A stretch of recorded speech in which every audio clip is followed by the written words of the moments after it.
ஆன்மீக நண்பர்கள் அனைவருக்கும் வணக்கம். இங்கே நாங்கள் ரொம்ப நல்லா இருக்கோம். நீங்களும் அதே போல் இறைவனோட அருளால் நலமாக இருப்பீர்கள் அப்படின்னு நினைக்கிறேன். இப்போ நம்ம எந்த கோயிலுக்கு போகிறோம் அப்படின்னு நீங்கள் பார்த்துக்கிட்டு எனக்கு அப்படியே தெரியுதான்னு சொல்லுங்கள். நான் ஒரு க்ளூ வேணால் கொடுக்குறேன். அதாவது சுந்தரரை இறைவன் தடுத்தாட்கொண்ட ஒரு புகழ்பெற்ற சிவத்தலம் இது. 7ஆம் நூற்றாண்டை சேர்ந்தது. இந்த கோயில் கட்டிடக்கலையை பார்த்திங்கனாலே சோழர் கால கட்டிடக்கலைக்கு ஒரு சிறந்த எடுத்துக்காட்டாக இருக்கும். கண்டிப்பாக கண்டுபிடிச்சிருப்பீங்கன்னு நினைக்கிறேன். ஆமாங்க, நம்ம தமிழ்நாட்டில் விழுப்புரம் மாவட்டத்தில் இருக்கிற திருவெண்ணைநல்லூரில் அமைந்திருக்கிற அருள்மிகு கிருபாபுரீஸ்வரர் திருக்கோயிலுக்கு தான் இப்போ நம்ம போயிட்டுருக்கோம். ஒரு கார்த்திகை மாதத்தில் ஒரு 5ஆம் வாரம் நாங்கள் அன்றைக்கி போயிருந்தோம். பார்த்திங்கன்னா அங்கே சங்காபிஷேகம் நடந்துகிட்டு இருந்தது. கொஞ்சம் நாங்கள் லேட்டாக போனதுனால சங்காபிஷேகத்தை பார்க்க முடியல. கடைசியாக அந்த 108வது சங்கு அபிஷேகம் பண்ணும் போது தான் அங்கே உள்ளே என்ட்ரு ஆகிறோம். அதாவது நமக்கு ஆண்டவர் அனுகிரகம் கொடுத்தாரே அப்படின்னு சொல்லிட்டு அலங்காரம்லாம் பார்த்து தீபார்த்தனை முடிச்சுட்டு நாங்கள் வந்தோங்க. இந்த கோயிலை பற்றி நீங்கள் தெரிஞ்சுக்கலாம் வாங்க. தேவாரம் பாடல் பெற்ற 46வது தலம் தாங்க இந்த தலம். இது தென்பண்ணை ஆற்றங்கரைக்கு கிட்ட அமைஞ்சிருக்கு. இப்போ நம்ம கோயிலுக்குள்ளே போயின்னு இருக்கோம். கொடி ஸ்தம்பம் இருக்குது, நந்தி பகவான் இருப்பார். அவர்கிட்ட அனுமதி வாங்கிட்டு நம்ம கோயிலுக்குள்ளே போகிறோம். வாங்க, எங்களோட சேர்ந்து நீங்களும் அப்படி உள்ள கோயிலுக்குள்ளே போகலாம். அதாவது இந்த கோயிலில் பார்த்திங்கன்னா இறைவன் சுயம்பு மூர்த்தியாக அருள் பாலிச்சிருக்கிறாருங்க.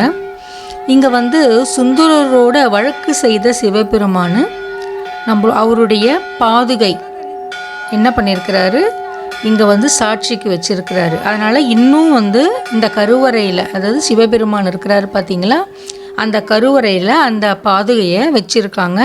நமக்கு தீபார்த்தனை அப்போது காட்டுவாங்க. நம்ம அப்படி காமிக்கலைனாலும் இந்த கோயிலுக்கு போகிறவங்க கேளுங்க, இங்கே பாதுகை இருக்காமே எங்களுக்கு தெரியல எங்கே அப்படின்னு கேட்டிங்கன்னா அவங்க கண்டிப்பாக நமக்கு காமிப்பாங்க. ஒரு முறை திருக்கைலாயத்தில் பளிங்கு போல காட்சியளித்த பனிப்படலத்தில் அவருடைய கண்ணை திறந்து பார்த்தாராம் சிவபெருமான். அப்போ பார்த்திங்கன்னா அவரது பிம்பம் அதில் தெரிஞ்சுதான்.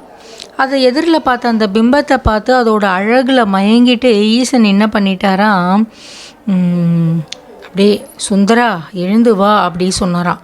அப்படி சொன்ன உடனே அந்த பிம்பம்னு நிழல், நமக்கு ஒரு வெளிச்சம் நிழல் அப்படி தெரியும் பார்த்திங்களா, அதை மாதிரி தான், அதை தான் பிம்பம் சொல்கிறது. அது என்னாச்சு, உயிர் பெற்று வந்துடுச்சான். உயிர் பெற்று சிவனை நோக்கி சிவன் பக்கத்தில் உட்காந்துக்குச்சு. அது பார்த்திங்கன்னா திருப்பார்கடலை கடையும் போது அதிலருந்து ஒரு ஆழகால விஷம் வெளிப்பட்டது. அதை சிவபெருமான் உண்டாரு அப்படின்றது அது எல்லாருக்குமே தெரியும். ஆனால் அந்த விஷத்தை யார் சிவனுக்கு கொடுத்தாங்க அப்படின்றது நம்ம நிறைய பேருக்கு தெரியாது. அதாவது அந்த விஷத்தை அப்படியே பந்து போல் உருட்டி சிவபெருமார்கிட்ட கொடுத்தவர் யாருன்னு பார்த்திங்கன்னா சுந்தரர் தான். அதனால தான் அவருடைய பெயர் என்னாச்சு, ஆழகால சுந்தரர் அப்படின்னு பேர் வந்துச்சு.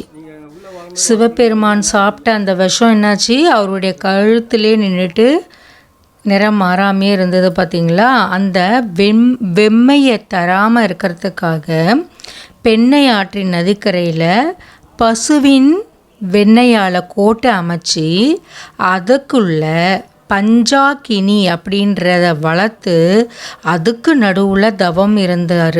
அந்த திருத்தலமே இப்போ என்ன பெயர் பெற்றது, திருவெண்ணைநல்லூர் என்னும் பெயர் பெற்றது. அம்பாளுடைய பெயர் பார்த்திங்கன்னா மங்களாம்பிகை. சிலவங்க என்ன சொல்கிறாங்க, வேர்க்கண்ணி நாயகி அப்படின்னு சொல்லிட்டு அந்த காலத்துலலாம் சொன்னாங்க அப்படின்னு சொல்கிறாங்க. கிழவராக வந்த பெருமாளுடைய பாதுகை இங்கே இருக்குதுன்னு நான் உங்களுக்கு ஃபஸ்ட்டே சொல்லியிருக்கேன். அதே மாதிரி இங்கே பார்த்திங்கன்னா ஸ்ரீசக்கரம், சங்கநிதி, பதுமநிதி, அம்பாள் சந்நிதி அப்படின்னு தனித்தனியாக ரொம்ப சிறப்பு வாய்ந்ததாக இருக்குங்க. சுந்தரரோட தடுத்தாட்கொண்ட தலம் என்பதால் இங்கே தீராத வழக்குகள் இருந்தாலும் இங்கே நம்ம வேண்டிக்கிட்டோன்னா அந்த வழக்குகள் நமக்கு ஒரு நல்ல பலனை தரும்.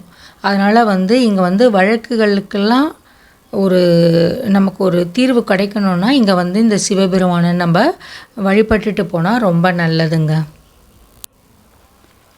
சுந்தரர் வந்து சிவபெருமானை நோக்கி பாடின பாடல் வந்து பித்தா பிறைசூடா பெருமாளை அருளாளா எத்தால் மறவாதே நினைக்கின்றேன் மனத்துன்னை வைத்தாய் பெண்ணை தென்பால் வெண்ணெய் நல்லூர் அருள் துறையுள் அத்தா உனக்கு ஆளால் இனி அல்லேன் எனல் ஆமோ அப்படின்ற பாடலை வந்து பாடினார். அதாவது சிவபெருமானை பற்றி இவரை பாட சொன்னால் எனக்கு ஒன்றுமே பாட தெரியாத எப்பயோ உன்னை பற்றி அப்படின்னு அவர் சொல்லும் போது, நீ தான் என்னை பார்த்து பாடினியே பித்தா சொன்னியே, அதையே வச்சு ஒரு பாட்டை பாடு அப்படின்னு சொல்லுவார். அதனால் அதை வச்சு அவர் வந்து பெருமாளை வந்து சிவபெருமானை வந்து இப்படி அவர் பாடினார். மங்களாம்பிகையை வந்து நம்ம இங்கே வழிபட்டோம்னா நம்மளுக்கு செல்வம், வீடு, வாசல், கல்வி, நல்ல மக்கள் பேர், நீண்ட ஆயுள் எல்லாமே கிடைக்குங்க. நம்ம வந்து திங்கக்கிழமை வந்து இந்த சிவபெருமானை வழிபட்டால் நமக்கு எல்லா பிரச்சனைகளும் தீரும் அப்படின்னும் சொல்லப்படுது. இந்த கோயிலை பற்றிய வரலாறை இப்போ அவர் சொல்வார், கேட்கலாம். பெருமானே அருளாளா எத்தால் மறவாதி நினைக்கின்றேன் மனத்துன்னை வைத்தாய் பிள்ளை தன்பால் வெண்ணை நல்லூர் அருட்துறையுள் அத்தா உனக்காலா இனி நிழலாகும். சுந்தரர் முதல் தேவார பதிகமான ஸ்தலம் இது.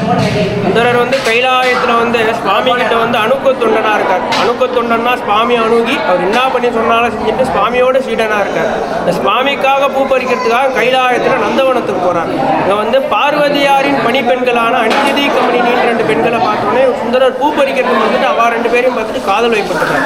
இதனால சுவாமிக்கு சேர அந்த பூஜையில் தாமதம் ஏற்படுறது வந்து சுவாமி உணர்ந்து, சுந்தரா உனக்கு ஏற்ற இடம் இது கிடையாது, நீ பூலோகத்துக்கு போய் இல்லற வாழ்ல ஈடுபட்டு அப்புறம் திருக்கையிலைக்கு ஒரு மாறு ஆணையிட்டார். அந்த ஆணையத்திட்டு சுவாமி கிட்ட வருத்தப்பட்டு கண்ணீர் மல்க வேண்டிக்கிறார் சுந்தரர்.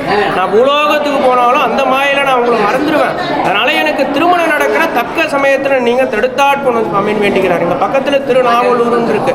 ஆதிசைவ அந்தரராகிய சடையனார் இசைஞானியார் தம்பதியருக்கு வந்து மகனாக பிறக்க வைக்கிறார் சுந்தரர். மகனாக பிறந்த அவரோட 5 வயசுல சிறு தேரை வச்சு ஓட்டி விளையாடிட்டு இருக்கார் சுந்தரர். அதே வழியாக வந்த நடுநாட்டையான நரசிங்க முனையன்ற வந்து இன்னொரு தேரில் வரார். எதிர்க்கு 2 தேர் வரக்கூடாதுப்பா, உன் தேரை நீ திருப்பி சென்று அந்த அரசரோட காவலர் வந்து சுந்தரரை பார்த்து சொல்கிறார், என் தேர் வந்து சிறிது நகராது, நீங்கள் வேணால் வந்த வழியே உங்கள் தேரை கொண்டு போங்கன்னு சொல்லி ஒரு பிடிவாதம் அணிக்கிறது. அந்த அரசர் பார்த்துட்டு, யார் இந்த குழந்தை இந்த வயசுலேயே இவ்வளோ தைரியமாக இவ்வளோ கர்வமாக பேசுகிறானே, அழகாக இருக்கானேன்னு கையில் தூக்கிட்டு போய் அவங்க தாய் தந்தையார் சடையனார் சேனானார்கிட்ட போய் உங்கள் பிள்ளையை அரண்மனைக்கு வாரிசாக தத்து கொடுங்க, எனக்கு பின்னாடி அரண்மனையை ஆள்றதுக்கு ஆள் கிடையாது, அதனால் வாரிசாக தத்து கொடுங்கம்மான்னு சொல்லி கேட்டவனே, தாம்புள்ள வந்து அரச குலத்தில் வளர்ப்புறான்னு இவாளும் தத்து கொடுத்துட்றான். அப்படியே அவர் அவங்க தாய் தந்தையாரும் பார்த்துட்டு அரச குலத்துக்கு தேவையான வீரக்கலையை கற்றுட்டு வளர்ந்து வந்துட்டுருக்கார். அவருக்கு 16வது வயசில் அவருக்கு திருமணம் பண்ணணும்னு ஆசைப்பட்டு பண்ருட்டி பக்கத்தில் மனம் தவிர்ந்து புத்தூர்னு இருக்கு. அங்கே வந்து சடங்கவி சிவாச்சாரின் மகளான கமலஞான பூங்கோதிக்கு திருமணம் பேசி ஒப்பந்தம் பண்ணி திருமணம் நடக்கிற நாளன்று வயோதிக அந்தனராக கையில் தடியும் இந்த பாதரட்சை உள்ள மூலவர் சன்னதியில் இருக்குது. பாதரட்சை போட்டுன்னு ஒரு ஓலைச்சுடி எடுத்துகிட்டு வந்து, சுந்தரா திருமணத்தை நிப்பாட்டு, நீ கல்யாணம் பண்ணிக்க கூடாது, உன் பாட்டை ஆரூரை என்கிட்ட ஓலைச்சுடி எழுதி கொடுத்துட்டு போயிருக்கான், இவர் கைலாயத்தில் வேண்டின்னு இருப்பார், எனக்கு திருமணம் நடக்கும்போது தக்க சமயத்தில் என்ன நீங்கள் தடுத்தாட்கணும் சுவாமின்றதுனால இவர் சுந்தரா திருமணத்தை நிப்பாட்ட, நீ கல்யாணம் பண்ணிக்க கூடாது, உன் பாட்டு ஆரூரை என்கிட்ட உழைச்சுடி எழுதி கொடுத்துட்டு போயிருக்காங்க, சந்ததிரே அடிமன்னு சொல்லி எழுதி கொடுத்துட்டு போயிருக்காங்க, அதை வாங்கி படிச்சு பாருன்னு அவர் கையில் கொடுக்குறாரு. அவர் வாங்கின ஒரு கோவத்தில் இந்த மாதிரி சுபகாரியம் நடக்கும்போது அபத்தமாக இப்படி நிப்பாட்டானே கோவத்தில் இருந்தவர் ஓலைச்சுடி வாங்கி கிழிச்சு ஓமகுணத்தில் எஞ்சிறார். நீர் என்ன பித்தனா பேயனா, எப்படி ஒரு மனுஷன் இன்னொரு மனுஷனுக்கு அடிமையா அப்படின்னு சொல்லி அவர் பிடிச்சி திட்டிடுறாரு. இந்த மாதிரிலாம் பண்ணுவேன்னு தெரிஞ்சுதானே அவங்ககிட்ட பிரதி ஓலையை கொடுத்தேன், மூல ஓலை என்கிட்ட பத்திரமா வச்சிருக்கா, அதை நான் இந்த ஊரில் காட்ட மாட்டேன், இந்த ஊரில் எனக்கு நீதி கிடைக்காது, அதனால் எங்கள் ஊரில் வழக்காடு மண்டபம் இருக்குது, வழக்கை நான் அங்கே தீர்த்துக்கிறேன்னு சொல்லி ஊர் சபையோர் முன்னாடி இங்கே வெளியில் வழக்காடு மண்டபத்தில் வழக்கு நடக்குது. வெளியில் இங்கே மண்டபம் இருக்குல்ல, அங்கே தான் மண்டபத்தில் வழக்கு நடக்குது. ஊர் சபையோர் முன்னாடி அந்த மூல ஓலைச்சோட கொடுக்குறார். அதில் வந்து திருநாவலூரில் வாழும் ஆதி செய்வந்தனர் ஆகிய ஆரூரன் என்னும் நான் திரு வெண்ணெய்நல்லூரில் வாழும் இந்த பித்தனுக்கு நானும் என் சந்ததியரும் வழி வழி தொண்டு செய்ய அடிமை சாசனம் எழுதப்பட்டுள்ளதுன்னு போட்டு கீழே வந்து அவங்க தாத்தனோட கையெழுத்து ஆரூரன்னு போட்டுருக்கு. இதை நாங்கள் எப்படி சாட்சியை ஏற்றுக்கிறது பெரியவரை, அவங்க தாத்தன் தான் எழுதி கொடுத்தான்னு சொல்லி அதை நாங்கள் எப்படி நம்ப முடியும், இந்த மாதிரி வேறு ஏதாவது ஒப்பிட்டு பார்க்க ஓலைச்சுடி வச்சிருக்கான்னு சொல்லி கேட்குறாங்க. என் கையில் எதுவும் கிடையாது, திருநாவலூரில் இருக்கும் அவரோட பழைய ஓலைச்சுடியெலாம் இருக்கும், எடுத்துகிட்டு வந்து ஒப்பிட்டு பாருங்கன்னு திருநாவலூருக்கு போய் அவரோட பழைய ஓலைச்சுடி எடுத்துகிட்டு வந்து கையெழுத்து ஒப்பிட்டு பார்க்குறாங்க. கையெழுத்து ஒரு நூலளவு கூட மாறல. பா சுந்தரா கையெழுத்து எல்லாம் ஒத்து போதே, இவருக்கு நீ அடிமை தான், இவர் கூடயே போய் இவர் என்ன பண்ணி சொன்னாலும் செஞ்சுட்டு அவர் கூடயே இருக்குன்னு சொல்லி அவர் கூடயே அமைச்சு வச்சுறாங்க. அப்போ அந்த ஊர் சபையோர் ஒருத்தர் வந்து இந்த பெரியவரை பார்த்து கேட்குறாரு, இங்கே ஏதாவது தங்கி இருக்கேன்னு சொல்கிறியே பெரியவரே, உங்கள் வீடு எதுன்னு சொல்லி கேட்குறாரு. இந்த ஊர்லேயே நான் தங்கியிருக்கிற வீடு தான் பெரிய வீடு, வா காட்டுறேன்னு சொல்லி கோயில் கோபுரத்தை காமிக்கிறார். நான் இங்கே தான் தங்கியிருக்கேன் பாரு, இந்த ஊர்லேயே என் வீடு தான் பெரிய வீடுன்னு சொல்லி கோயில் கோபுரத்தை காமிச்சு என் கூட வான்னு சொல்லி கோயில் உள்ள வந்து மாயமாக மறைஞ்சிடுறாரு.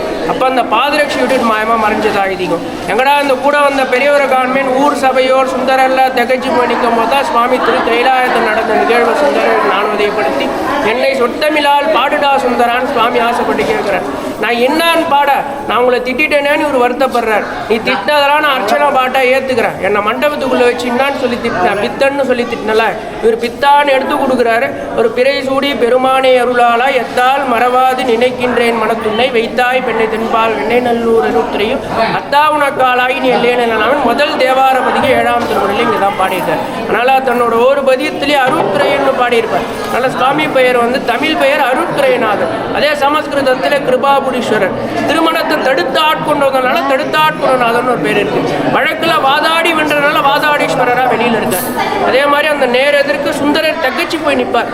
சுந்தரருக்கு காட்சி கொடுத்ததான் ஐதீகம். சுவாமி அம்பாள் ரிஷபாரோடராக காட்சி கொடுத்தாங்கன்னு ஒரு அமைப்பு இருக்கும். அது பார்த்துட்டு இப்படி பிரகாரமாக சுற்றி வந்தீங்கன்னா பிள்ளையார் சிறப்பு. உளியால் பொல்லுதல் சொல்லுவாங்க. இந்த மாதிரி உளியால் பொல்லா விநாயகர் தமிழ்நாட்டில் 2 இடத்துல தான் இருக்குது. இங்கே ஒன்று திருநாரையூரில் ஒன்று. அங்கே நம்பியாண்டார் நம்பிக்கை திருமுறைகள்லாம் எடுத்து கொடுத்ததா ஐதீகம். மேகண்ட தேவருக்கு 5 வயசில் சிவஞான உபதேசம் பண்ணதா ஐதீகம். அதே மாதிரி முருகர் அருணகிரிநாதருக்கு மயில் மீது நின்று நடனமாடி காட்சி கொடுத்துருக்கார். அருணகிரிநாதர் பல பல தத்துவம் அதனே திருப்புகள் பாடியிருக்கார். அம்பாள் வந்து மகிஷாசுரனை சம்ஹாரம் பண்ணிட்டு வந்து அந்த கோரம் தனியறதுக்காக இந்த ஊரில் வந்து உஷ்டம் தனியறதுக்காக வெண்ணையாலேயே கோட்டை கட்டி பூஜை பண்ணுறார். வெண்ணையாலேயே கோட்டை கட்டி அதில் ஸ்ரீசக்கரை வச்சு பஞ்சமுக தீபேத்தி பஞ்சாக்னி வளர்த்து சிவனை நோக்கி தவம் செஞ்சு அந்த கோர ரூபம் தனிஞ்சு மங்கள ரூபம். அதனால் அம்பாள் பேர் வந்து மங்களாம்பிகை. இங்கே வந்து பங்குனி மாதம் பிரம்மோற்சவம் நடக்கும். 10 நாள் பிரம்மோற்சவம், 12 நாள் பிரம்மோற்சவம் நடக்கும். அதே மாதிரி ஆடி மாதம் சுவாதி நட்சத்திரத்தில் சுந்தரருக்கு குரு பூஜை நடக்கும். இங்கே வந்து கோயிலுக்கு வந்து ஸ்தலவிருஷம் பார்த்தீங்கன்னா மூங்கில் தான் இந்த கோயிலோட ஸ்தலவிருஷம். கோயில் சிவாச்சாரியார் சொன்னதை எல்லாரும் கேட்டிருப்பீங்க. முடிஞ்சவங்க கோயிலுக்கு வர முடிஞ்சவங்க வந்து சிவபெருமானோட அருளை பெற்று சீரும் சிறப்புமாக இருக்கிறதுக்காக நம்ம வேண்டிக்கலாம். தீபாரதனை நடந்துட்டுருக்கு, பார்க்கலாம் வாங்க.